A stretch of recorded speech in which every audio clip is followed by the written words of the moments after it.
mula po isipin nyo, mula noong 1992, libo-libo na at buwan-buwan, daan-daan na nakikinabang dito sa programa ito. Kasama po ang First District dyan. Kasi noong 2004, sinimulan ko na yan, hindi ko po init sa puwera yung mga District 1. Sapag siyempre, nakakaawa naman na hindi sila mapaglingkuran. At meron tayong, alam nyo, itong isang bagay na babanggitin ko, ito ay isang bagay na dapat hindi pag-usapan. Pero alam nyo, ang buhay parang awit lamang. Merong simula at merong katapusan. At kung merong katapusan, saan tayo pupunta? Meron po tayong libreng palibing. At yan, alam nyo na yan, yung mga libreng palibing na yan, wala pa po noong siguro mga 3-4 na taon na. At yung libreng palibing na yan, walang pili. Basta po kayo qualified under the indigency program ng Department of Social Welfare and Development, sagot na po ng libreng palibing program ni Congressman Goles. At gusto ko sabihin, itong libreng palibing program nito ay pagtutulungan ng inyong kongresista, ni Mayor June Bernabe, ni Konsehal Benji Bernabe at ang inyong kapitan Paul Casale. Paglilingkod po namin sa inyong lahat yan. Ito, napakahalaga kasi nakakaawa po ang mga mahirap na pamilya pag namatayan. Ang tawag sa Ingles, double whammy. Pag namatay ang naghahanap buhay, matitigil ang hanap buhay niya, tapos madadagdagan pa ng napakalaking gastos, kaawa-awa ang pamilya.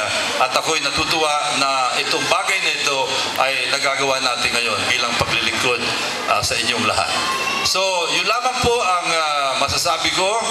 Gusto ko pong ulitin, napakaganda po itong bagay na ito. Asa nga pala, alam nyo, matagal na po binabanggit ng ating Mayor June Bernabe at siguro babanggitin din niya.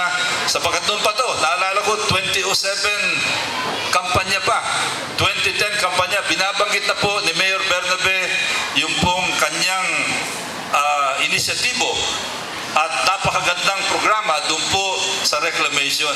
Yan yung Entertainment City na alam natin ay isang proyekto ng ating gobyerno nasyonal sa pamamagitan ng PAGCOR at ng ating gobyerno lokal sa pamamagitan ni Mayor June Bernabe. Yang dalawang po na yan ang siyang nag-uugnayan dito po sa Entertainment City na ito.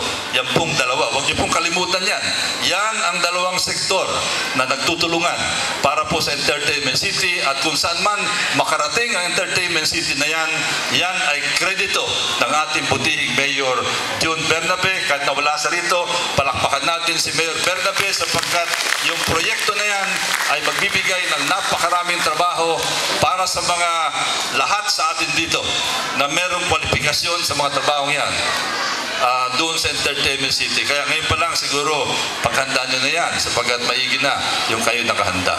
So sa muli po, sa ngalan po ng aking pamilya, aking may bahay, at siyempre yung aking anak na inyong hinalal bilang #1 councilor dito po sa 2nd District ng Parañaque, Konsehal Rico Goles, ako po'y nagpapasalamat sa inyong patuloy na pagtangkilik at pagsuporta sa amin upang sa ganon lalong mapaigi namin ang aming paglilingkod sa inyong lahat. Maraming salamat po. Magandang umaga sa inyong lahat. Thank you very much. Once again, palakpakan po natin, Congressman Roy Logoles. Ayan, at kahit patapos na ang kanyang termino, ang kanyang huling termino bilang congressman,